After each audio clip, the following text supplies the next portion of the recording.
Hello, welcome. I'm Dan Goran from Composers Edition.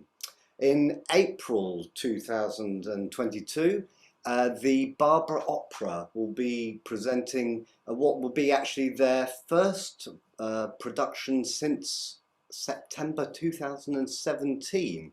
And it's going to be a production of Raising Icarus, an opera by Michael Zev Gordon. It's a brand new opera, I should point out, and it breaks open the ancient myth of Icarus to reveal its psychological heart. And I'm joined now by both Michael Zev Gordon and Arthur Phelan, the director of this opera coming up, and they've very kindly joined me today to answer a few questions and help us get into the world of Icarus as they are presenting it. So I'll start with you, Michael. We'll start at the beginning. What sparked the idea for this opera? Well, it goes back a very long way. I did have an idea of this actually way back in my 20s. My goodness, that's 30 or something years ago. And it lay dormant for a long time. But it stayed around because I guess I was struck way back then by the central image that everybody knows of Icarus flying too near the sun, which seemed already to me a kind of poignant idea of someone trying too hard and the failures that result from that, and somehow the image of overreaching oneself.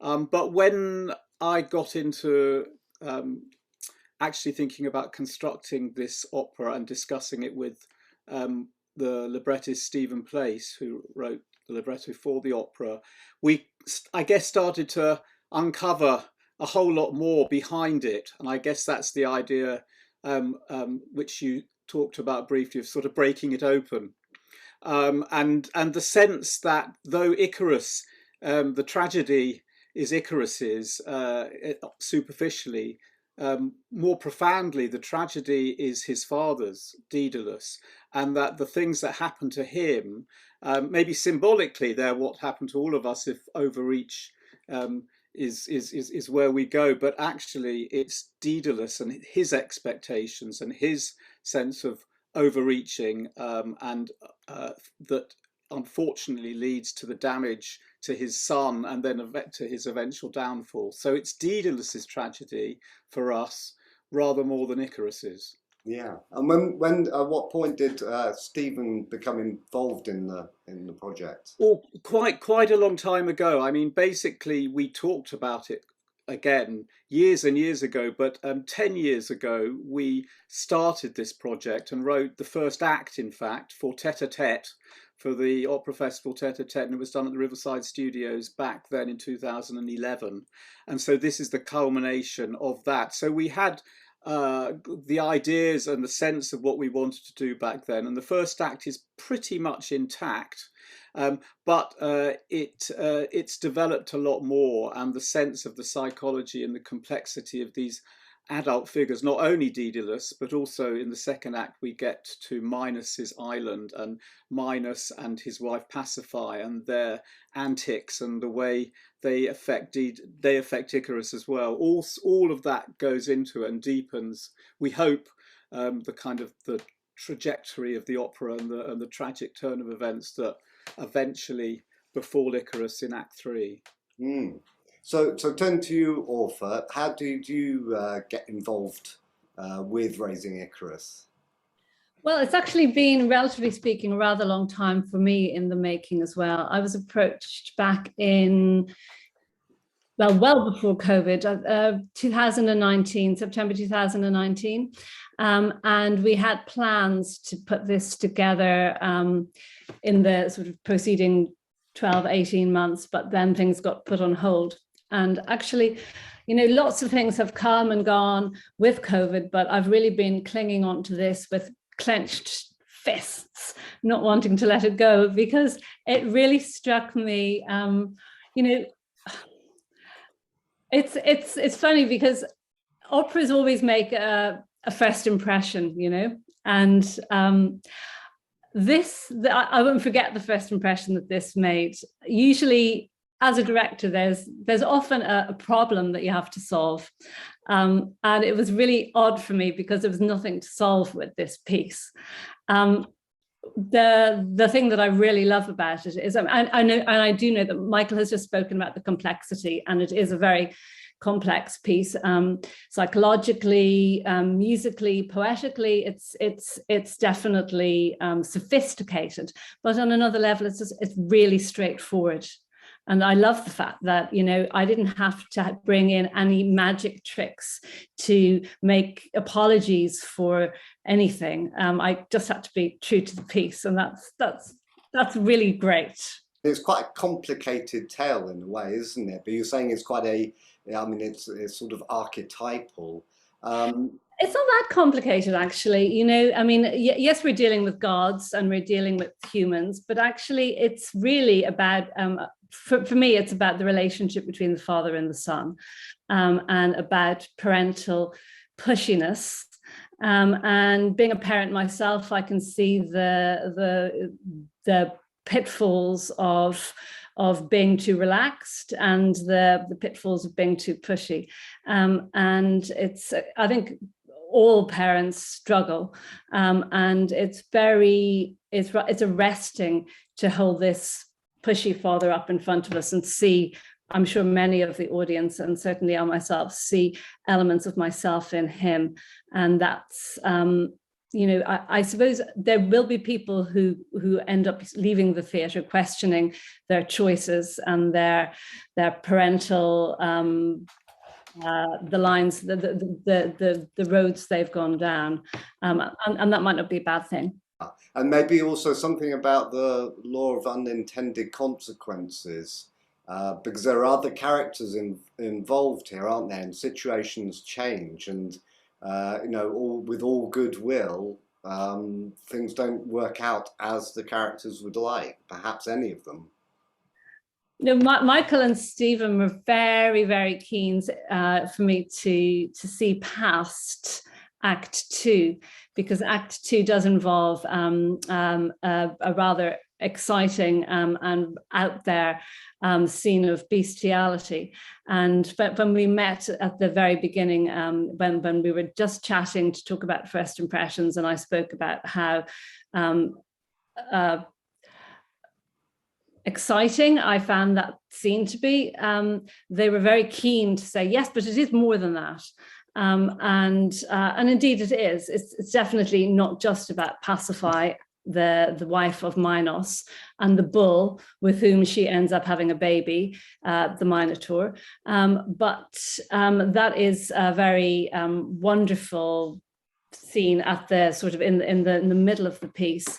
And then, of course, we move on to the problems that result from that baby being born, and Icarus and Daedalus needing to flee the labyrinth that they create in order to house the baby bull, and eventually Icarus is flying too close to the sun.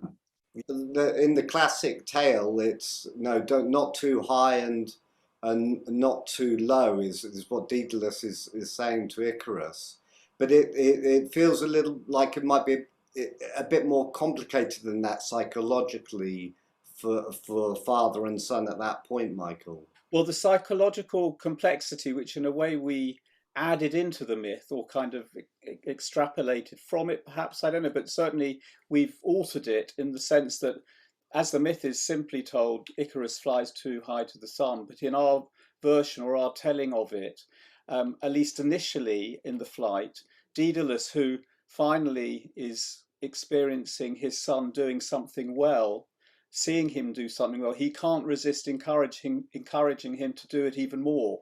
So although ambiguously maybe Icarus goes up higher for his own reasons, and at the start it's Daedalus who is pushing him, and I think that the thing I want to say is that it is about, just as I've said and authors explain, it is about being a pushy parent, as we said, and over pushing. And I too have had children actually in the course of writing this opera, and so experience it firsthand. But there's the tragedy here. For me is that Daedalus is not just a kind of monodimensional character. He actually wants the best for his child, as I think we all do. But the problem is that he pushes too much, that he can't stop himself from imposing his ideas upon someone else, and that's where the tragedy is actually, or maybe the poignancy of it. And I hope that's certainly the intention. The music is often quite raw and brusque, but there's another side to it as well. And increasingly, during the course of the opera, there are moments where it stops and there's room for contemplation and a kind of understanding. And that's how the whole thing ends. That's how it ends. That in the last part, the four subsidiary characters come together and form a kind of chorus, a sort of Greek chorus, and the whole thing kind of stills and opens out, and there's some kind of realization that Daedalus has of what he's done, and I hope a particular kind of poignancy. That's what I was trying to create in the music, that heightens that all the more. Well, it's interesting that you've got that up, that it was made over a long period, in effect, in which time you've brought up your own children. So it must have, it must have changed for you in that time, and how you related to it, and made it perhaps, that's a rich seem for you to have worked over such a long period. Listen, it coincided with my life, and I mean, all the more by the end of it, I realized it was the right subject for me to write about. This is in fact your first opera. Is opera something you wanted to do for a long time? I'd love to write another opera. There's no doubt, having done this, it's taken years. So it would be, great to capitalize on it and go again for sure. And I do have one or two ideas of subjects that might that might work. But I think I think actually just to sort of echo, or kind of one of the things that I've enjoyed in what I've done, and what I've just in the brief bit of rehearsal that we've already had, is the extraordinary thing about opera. And actually, I mean, it's not just the chance to express oneself in this particular form, but it is all about collaboration in a different way, even to writing a piece for instrumentalists. And of course, one can work closely with them too, but somehow bring all these different elements that come together, librettist, all the coming, going, toings and throwings to write the thing, then dealing with the singers, of course, and seeing the extraordinary things that they can do and that they bring to it, and the way already I felt that they make the thing lift into a different sphere somehow. And then, of course, what Orpha's talking about, and actually there's a sense of handing it over, and it's in a really exciting way. I mean, I'm learning from this conversation what she's thinking of doing with it, and of course we've talked a bit about it, but finally that's what's going to happen, and I'm going to watch that unfold, and that is fantastic. And for that alone, I'd like to write more opera. It's been lovely to work with Stephen as well.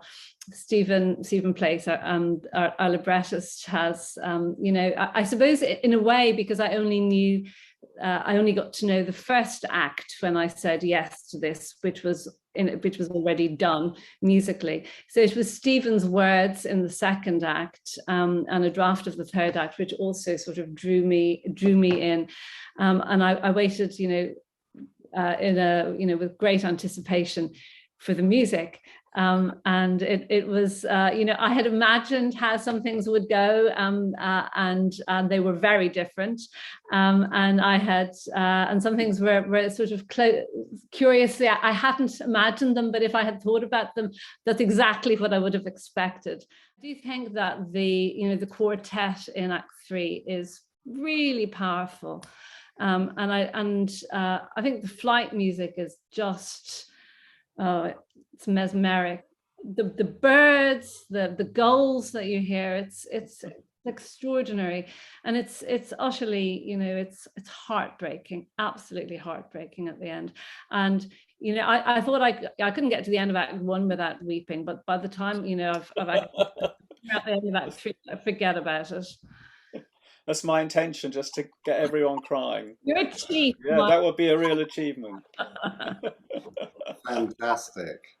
Well, it looks, I mean, it sounds like it's really going to be a fantastic production. I'd like to thank you both for joining me today, and I Very look welcome. forward to seeing the production, which runs from the 28th to the 30th of April, and that's at the Rep, of course, Birmingham Rep. Thank you, Walter. Thank you, Michael, and we'll see you there. Thank you. Thank you.